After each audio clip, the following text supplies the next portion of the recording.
जय माता दी my YouTube family, welcome back to my channel Shweta Rajput versatile. Guys, कैसे हैं आप लोग?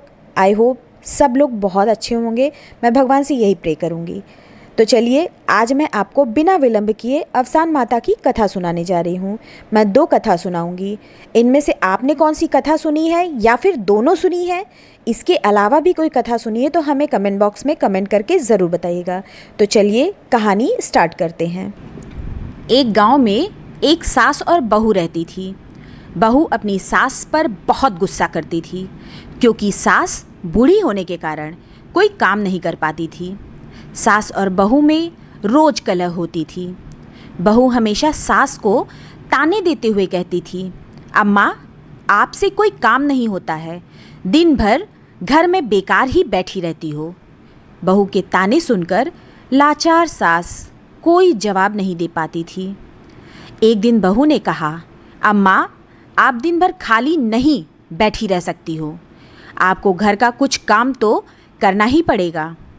सास ने कहा, बहू, इस उम्र में मैं क्या काम करूँगी और कहाँ काम के लिए जाऊँगी? तुम अगर मुझे रोटी नहीं दोगी तो मेरा क्या होगा? इस पर बहू ने कहा, अम्मा, आप रोज़ सुबह पूरे गांव में दूध बेच आया करो। 1 महीना पूरा होने पर मैं आपसे हिसाब लूँगी। बेचारी सास दुखी मन से मजबूरीवश गांव में दूध बेचने के लिए तैयार हो गई। सुबह हुई तो बहू ने दूध का डब्बा भरकर सास को थमा दिया और कहा कि जल्दी दूध बेचकर घर आ जाना। सास घर से निकली और एक पीपल के पेड़ के नीचे बैठ गई। सोचने लगी, इस बुढ़ापे में मुझे भी क्या क्या दुख झेलना पड़ रहा है। अब कैसे मैं गली गली जाकर दूध बेचूं?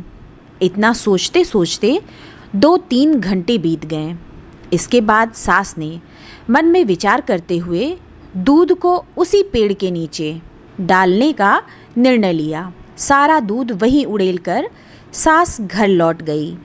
बहू ने सोचा, सास सारा दूध बेचकर आ गई है, रुपए भी लिए होंगे, तो कोई बात नहीं, महीने के आखिरी में हिसाब ले लूँगी। इस तरह दूध ले जाते हुए सास को 1 महीना बीत गया। अब वो दिन भी आ गया जब उसे हिसाब देना था।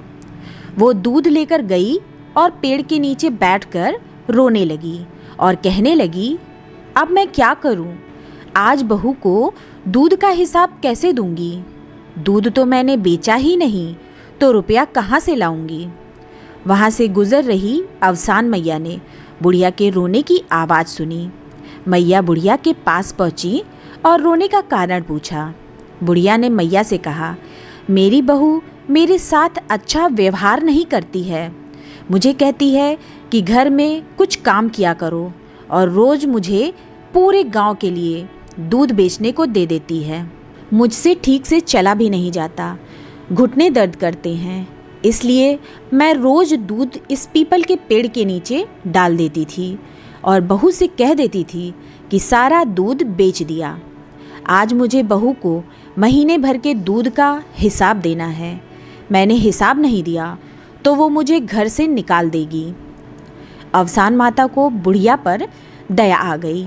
माता ने बुढ़िया से कहा कि आज पीपल के जितने भी सूखे पत्ते गिरे हुए हैं उन्हें अपने आंचल में भर लो।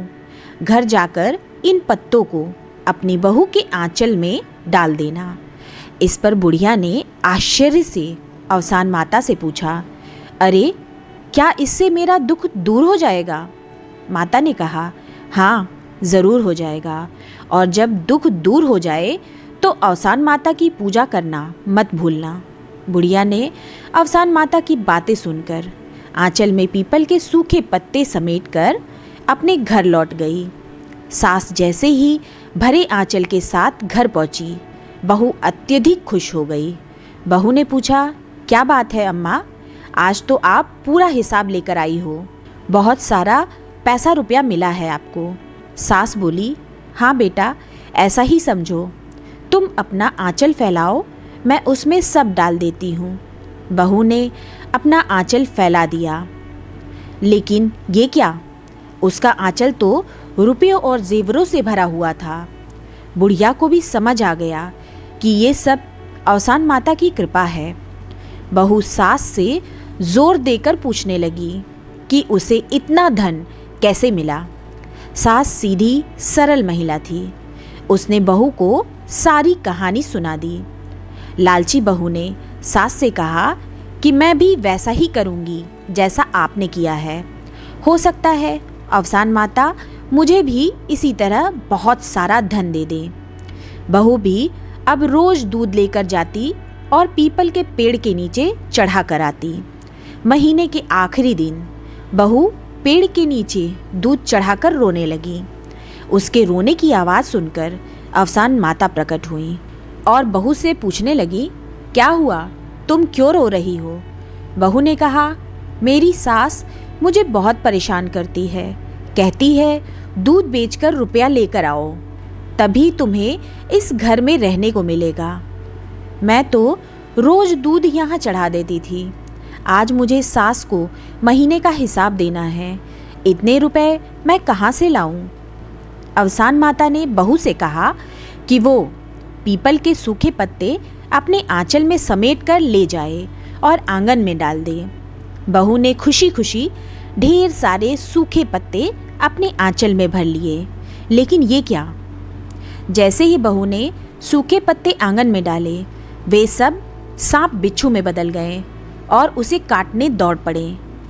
घबराकर वो अवसान माता के पास गई तो मैया ने कहा कि तूने अपनी बूढ़ी सास के साथ बहुत गलत व्यवहार किया है। उसे तूने 2 रोटी के लिए भी तरसा दिया था, इसलिए तेरे साथ ये घटना हुई है।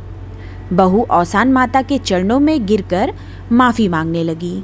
माँ को भी दया आ गई और उन्होंने बहू को क्षमा कर दिया। माता ने बहू से कहा कि अपनी सास को माँ समान मानकर उनकी खूब सेवा करो। घर में आपस में मिलजुल कर रहो। गुरुवार को अवसान माता की पूजा आरती करो। मैया की कथा सुनो। इससे तुम्हारे घर में धन दौलत और सुख की कोई कमी नहीं रहेगी। बहू ने घर जाकर सास से माफ़ी मांगी। इसके बाद दोनों खुशी खुशी घर में रहने लगे।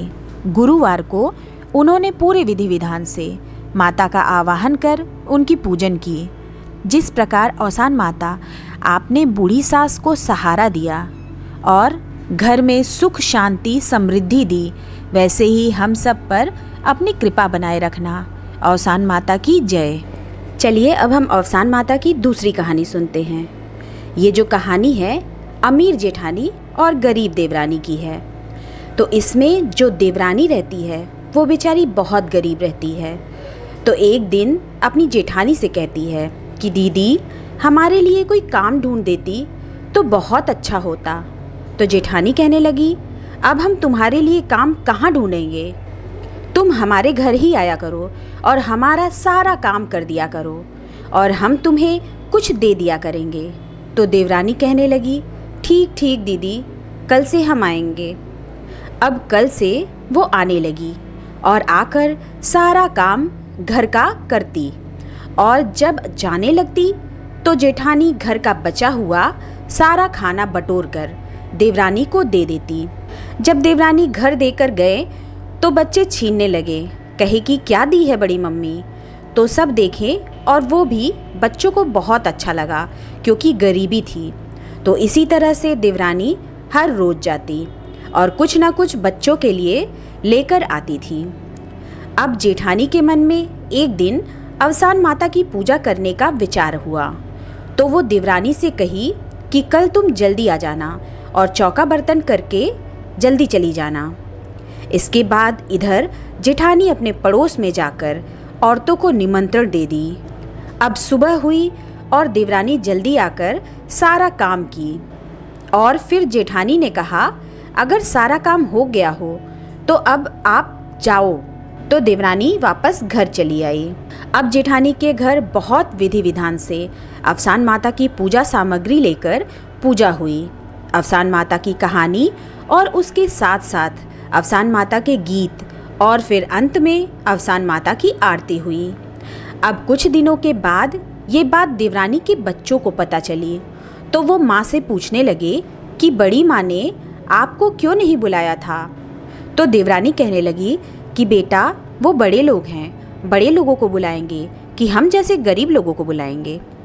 तो फिर उनके बच्चे ज़िद करने लगे कि माँ इस बार गुरुवार को आपको भी अवसान माता की दुर्दुरिया करनी है। तो वो कहने लगी कि बेटा अब हम कहाँ कर पाएंगे उसको, हमारे पास तो कोई सामान भी नहीं है उसका। तो वो ज़िद करने लगे। अब बच्चों की ज़िद तो सबको पता ही है। तो कहीं कि चलो अच्छा ठीक है। अब गुरुवार का दिन आया। उससे पहले वो शाम को जाकर ही 7 सुहागिनों को न्योता देकर आई थी और वो सब औरतें सोच रही थीं कि इसके पास तो कुछ भी नहीं है, ये कैसे करेगी दुर्दुरिया पूजा। अब सुबह हुई। देवरानी जहाँ पर पूजा करना था सब साफ सफाई की और दुर्दुरिया पूजा का कोई सामान तो था नहीं, फिर भी सब अच्छे से करके आसन सबका लगा दिया और बीच में अवसान माता जी का आसन लगाकर एक बड़ा सा शिकाहुला से ढक दिया।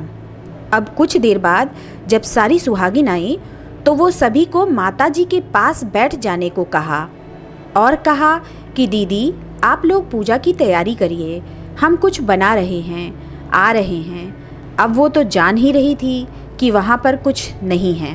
तब उनमें जो श्रेष्ठ सुहागिन थी वो शिकाहुला हटाई तो उसको वहाँ पर पूजा का सारा सामान मिला और वो सब लोग व्यवस्था करने लगी। अब जब इधर से वो किचन से निकल कर आई तो वो अवसान माता का चमत्कार देखकर दंग रह गई। अब वो लोगों से बताए भी तो क्या बताएगी, तो लोग कहेंगे कि कोई व्यवस्था की नहीं, हमको फिर भी बुला ली। फिर अवसान माता की पूजा खूब विधि विधान से हुई और वो सुहागिनों की खूब सेवा करके उनको विदा की। सुहागिनें जाते जाते बात करते हुए जा रही थीं कि ये तो अपनी जेठानी से भी ज़्यादा व्यवस्था की थी अपनी पूजा में। अब कहीं से ये बात जेठानी के कान में पड़ गई। अब दूसरे दिन जब देवरानी गई जेठानी के घर काम करने के लिए, तब जेठानी खूब नाराज़ हो गई और वो कहने लगी कि मेरे घर से चोरी करके ले गई थी आप सब सामान, तब इस तरह से पूजा की हो। तो वो कहने लगी नहीं दीदी, ऐसा हमने कुछ नहीं किया था, ये सब दुर्दुरिया माता का चमत्कार है। तो वो इस पर बहुत बहस की और कहने लगी चलो कल हम फिर से पूजा करेंगे। जैसे आपने कोई सामान नहीं मंगाया था वैसे हम भी नहीं मंगाते हैं। देखे माता का चमत्कार मेरे ऊपर भी होता है कि केवल सब तुम्हारे ऊपर होता है। अब सुबह हुई। वो भी सारी औरतों को निमंत्रित कर दी थी और जिस तरह से देवरानी ने सब कुछ व्यवस्थित करके शिकोहले को ढक दिया था उसी तरह उसने भी रख दिया। अब सब सुहागिन आए तो वो भी कही कि दीदी वही सब रखे हैं, आप लोग व्यवस्था कीजिए सारी, हम आ रहे हैं। तो जब उसमें श्रेष्ठ सुहागिन उससे शिकोहले को उठाया तो उसमें से बहुत प्रकार के जानवर, सांप बिच्छू आदि उनमें से निकलने लगे और सब औरतें अपनी जान बचाकर किसी तरह से वहाँ से भागीं। अब सब औरतें जेठानी को खूब बोलने लगी कि आपने ऐसा क्यों किया, हम सब सुबह से भूखे प्यासे पूजा के लिए पड़े हैं और आप ऐसा कर रही हो। अब जेठानी ने देवरानी को बुलाया और कहा कि मेरे यहाँ तो ऐसा हुआ, आपके यहाँ कैसे हुआ। तो बेचारी देवरानी बोलने लगी कि दीदी आपको तो माँ ने सब कुछ दिया है, आपको इस तरह नहीं करना चाहिए, मेरे पास कुछ नहीं था तो माँ ने अपनी कृपा मुझ पर बरसाई, आपके पास सब कुछ है फिर भी आपने इस तरह किया।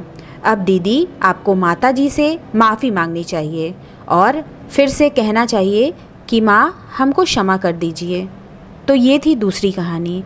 तो कहानी आपको कैसी लगी हमें कमेंट बॉक्स में कमेंट करके ज़रूर बताइएगा। तो सभी लोग मिलकर बोलिए, बोलो अवसान मैया की जय। आपको ये कथा कैसी लगी हमें कमेंट बॉक्स में कमेंट करके ज़रूर बताइएगा। मेरी ये कथा अच्छी लगी तो मेरे चैनल को सब्सक्राइब कर ले और बेल आइकन प्रेस करना बिल्कुल ना भूलें, जिससे मेरे आगे आने वाले लेटेस्ट वीडियो की नोटिफिकेशन आपको तत्काल मिल सके।